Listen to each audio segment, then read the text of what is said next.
नमस्कार,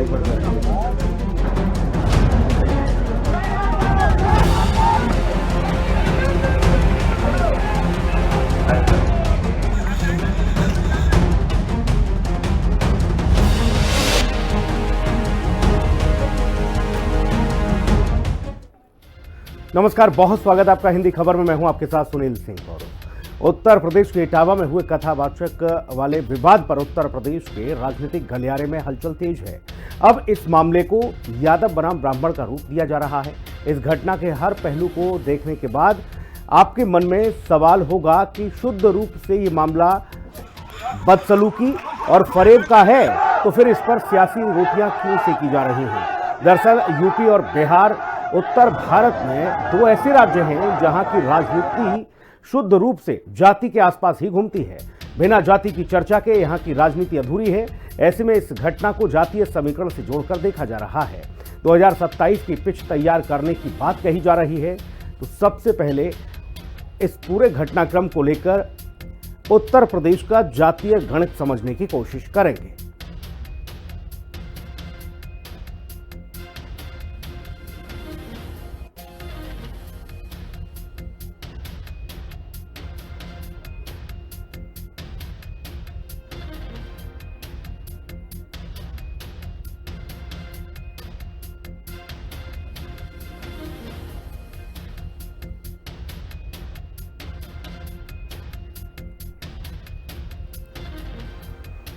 जातीय समीकरण को भी समझेंगे, लेकिन पहले मामले को समझ लेते हैं। पूरा मामला 21 जून की रात इटावा का है। कथावाचक मुकुटमणि ने ब्राह्मण परिवार में कथा पढ़ी। मुकुटमणि के साथ संत सिंह यादव ने भी कथा पढ़ी और ब्राह्मण परिवार में एक महिला ने आरोप लगाया, महिला को गलत तरीके से छूने की कोशिश की। कथावाचक और उसके सहयोगियों के साथ मारपीट हुई। गुस्से में लोगों ने कथावाचक की चोटी काट दी। कथावाचक का सिर भी मुड़वा दिया गया। अखिलेश यादव ने कथावाचक का समर्थन किया। मुख्यमंत्री योगी आदित्यनाथ ने कठोर कार्रवाई के आदेश दिए। ये यहां तक था मामला, और इसके साथ जातीय जो समीकरण बिठाने की कोशिश की गई उसको भी समझ लीजिए। हालांकि जो आरोप क्या है उसको भी समझ लेते हैं। कथावाचकों पर आरोप क्या है ये देखिए। झूठ बोला, जाति छिपाई, छेड़छाड़ किया, खुद को ब्राह्मण बताया, फर्जी आधार कार्ड दिखाया गया। जी हाँ, तो यहाँ पर कई सारे पहलू इसलिए भी उजागर हो जाते हैं क्योंकि यहाँ जो कथावाचक थे उन्होंने झूठ बोला, अपनी जाति छिपाई और छेड़छाड़ की, खुद को ब्राह्मण बताया, फर्जी आधार कार्ड भी दिखा डाले। और एक नहीं, एक ही आधार नंबर से 2-2, 3-3 आधार कार्ड मिले। अब इसके बाद बखेड़ा लाजमी था। वेद और शास्त्र क्या कहते हैं इसको एक बार समझ लेते हैं।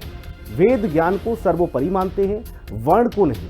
जाति के आधार पर कथा कहने का, सुनने का मनाही नहीं है। धर्म का मूल आचरण है सत्य और नियम पालन। धर्म का आचरण जाति प्रदर्शन नहीं है। शास्त्रों में जाति का उल्लेख कहीं नहीं है। कथा कहने वाले का मन साफ होना चाहिए। वेद में जाति के घमंड को गलत बताया गया है। वेद में जाति का प्रदर्शन गलत है, ये साफ तौर पर वेदों में कहा गया है।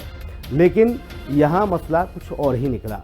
वेद और शास्त्रों के उदाहरण की अगर बात की जाए तो इसमें देखिए, सबरी बनवासी थी लेकिन उनकी भक्ति सर्वोपरि मानी गई। भगवान राम ने सबरी की जाति नहीं पूछी, उनके झूठे बेरों को खाया।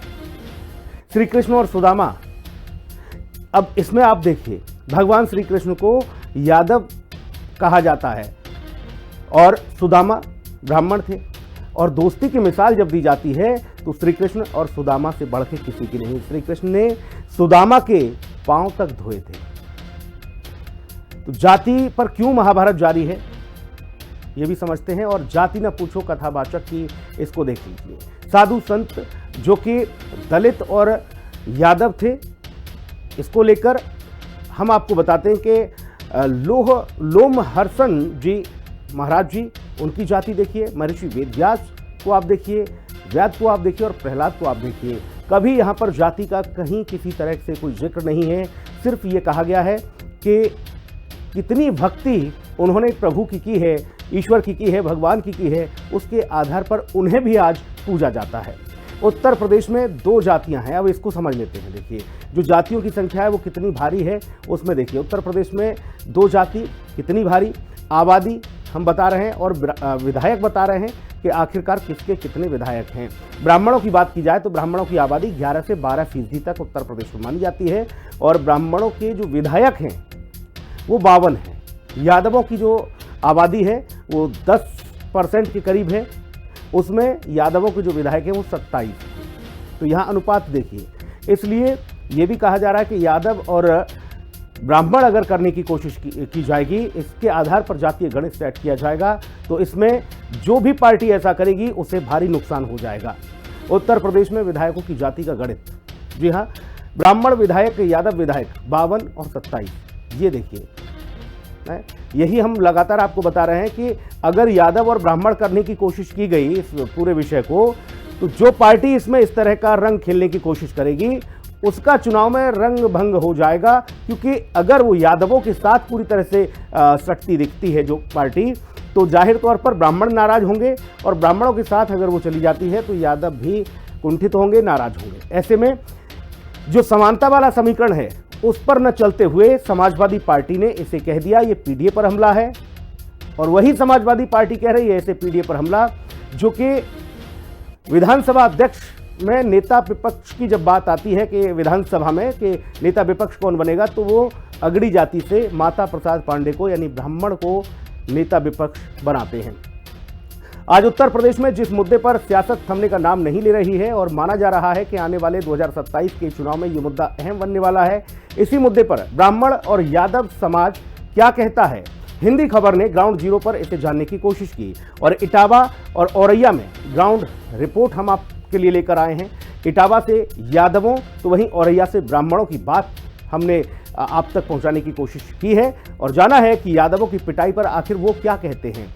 इटावा में कथावाचक की पिटाई पर क्या बोला है औरैया का ब्राह्मण समाज। औरैया से रामजी परिहार की ये रिपोर्ट देखिए। तरीके से देखा जा रहा है उत्तर प्रदेश में इटावा मामले को लेकर जाति हिंसा बढ़ती हुई है। क्या मामला था?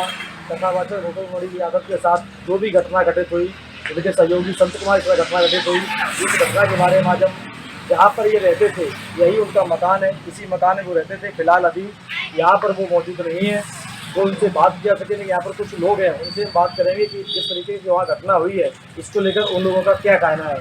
ये जो घटना हुई है ये सभी समाजों के लिए अमानवीय और शर्मसार घटना है। इस तरीके की घटना जो है नहीं होनी चाहिए। जिस तरीके से देखा जा रहा है कि जिस गांव में ये कथा करे थे दादरपुर गांव में, उन लोगों का ये भी आरोप है कि महिलाओं के साथ मुकुट यादव के साथ उनके सहयोगी संत कुमार के साथ बदतमीजी की गई, खाना खाते समय उनका हाथ पकड़ा गया। इसको लेकर आप क्या कहेंगे? इस तरीके के जो वक्तव्य जो आ रहे हैं कि छेड़खानी की गई या हाथ पकड़ा गया, इसके संबंध में जब तक जितना कि मैं यहाँ पे जानता हूँ, जितना मैं उनके साथ में उठा बैठा हूँ, इस तरीके की कोई भी मानसिकता मैंने नहीं देखी है। इस मकान में भी वो अकेले रहे हैं, इस तरीके की कोई भी गतिविधि लोगों ने नहीं देखी है। यहाँ पे महिलाएं भी आती हैं, पुरुष भी आती हैं, ये आम रास्ता है। इस तरीके की कोई भी नजर नहीं पड़ी। जो आरोप लगाए गए हैं पूरी तरीके से झूठे लगाए गए हैं और अपने बचाव में लगाए गए। यहाँ अछंदा में इसी मकान में वो रहते थे जी। तो कितने सालों से आप लोगों ने देखा, कितने सालों से यहाँ से वो रहते थे? लगभग 1 साल से तो मैं देख ही रहा हूँ। जब भी मैं आगरा से यहाँ आता हूँ तो लगभग उनके साथ ही मैं समय यहाँ पे विजिट करता हूँ। सब कुछ था लेकिन ऐसा कोई व्यवहार नहीं देखा। ये सरासर झूठे आरोप है, तो ये दबाव बनाने के लिए बनाए गए। जिस तरीके से देखा जा रहा है कि लगातार उनके विजिटिंग कार्ड भी वायरल हो रहे हैं। कई लोग कह रहे हैं कि उनके आधार कार्ड में जाति छिपाई गई है, एड्रेस चेंज किए गए हैं। इसको लेकर क्या कहेंगे आप?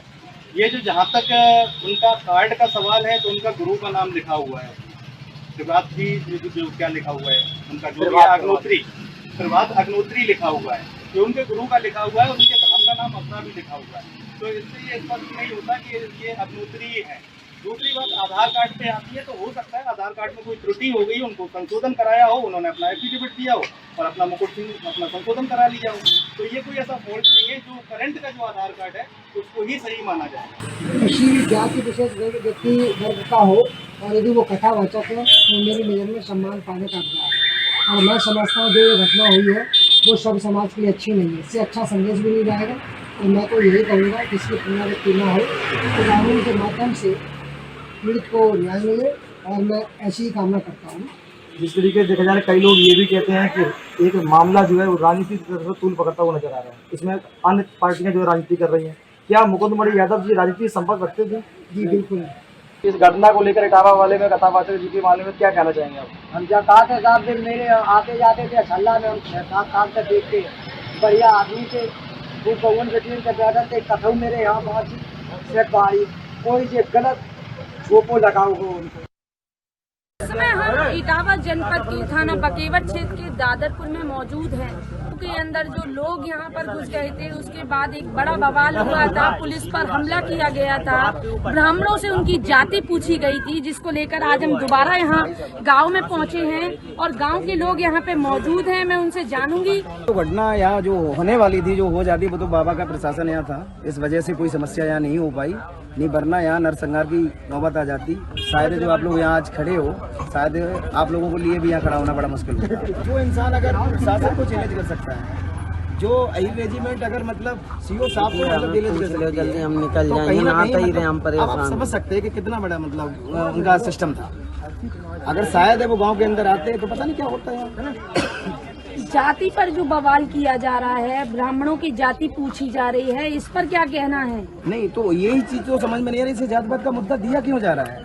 मुद्दा ही नहीं है जातिवाद का, ये तो मतलब टोटली सिर्फ एक प्रोपोगेंडा है कि जातिवाद का मुद्दा देके कम तुम्हें सिर्फ राजनीति करनी है, वो भी ब्राह्मणों पे कर रहे हैं, तो ये तो गलत है, ऐसा नहीं करना चाहिए। मुद्दा क्या मानते, क्या मुद्दा था ये कथावाचक को लेके ब्राह्मणों के बीच क्या मुद्दा था? फर्जी यादव बनकर उन्हें नहीं आना चाहिए था। अगर आप यादव थे तो यादव होते, आप अग्नोत्री थे तो अग्नोत्री होते। आपको फर्जी आईडी लेने का कोई जरूरत नहीं थी। जो आपने फर्जी आईडी का सहारा लिया, वो आपने सारे जो भी यादव जो समाज है, कहीं ना कहीं उसे आपने कलंकित किया है। आज कहीं ना कहीं ब्राह्मण और यादव के बीच में नफरत फैलाई है, ये सिर्फ उन दो कथावाचकों की वजह से हुई। कल जो काफी लोग यहाँ पे यादव समाज के एकदम से गांव में पहुंच गए, उसके बाद पुलिस पर एकदम वार कर दिया, पत्थरबाजी कर दी, क्या कहना है? ये भाई अखिलेश भैया की मेहरबानी है। अगर अखिलेश भैया ने इस चीज को समझा होता और इस चीज को मुद्दे को संज्ञान में कायदे से लिया होता, तो शायद ऐसी घटनाएं जो आज हो रही हैं, जो ऐसा माहौल बन गया है, ऐसा कदापि नहीं होता। आप हमें ये बताइए कि जब कोई घटना घटित होती है तो एक तरफा कभी नहीं होती है, दोनों पक्षों में कुछ ना कुछ घटनाएं घटित होती है। किसी की गलती 15% है तो किसी की 20% है, लेकिन उस चीज को मुद्दा को समझा जाता है, भड़काया नहीं जाता है। मेरा ये कहना है, जो कोई अगर फर्जी पंडित बनेगा या फर्जी ब्राह्मण बनेगा, उसकी चोटी काटी जाएगी, चाहे भी कोई भी धर्म का हो, चाहे भी कोई भी जाति का हो।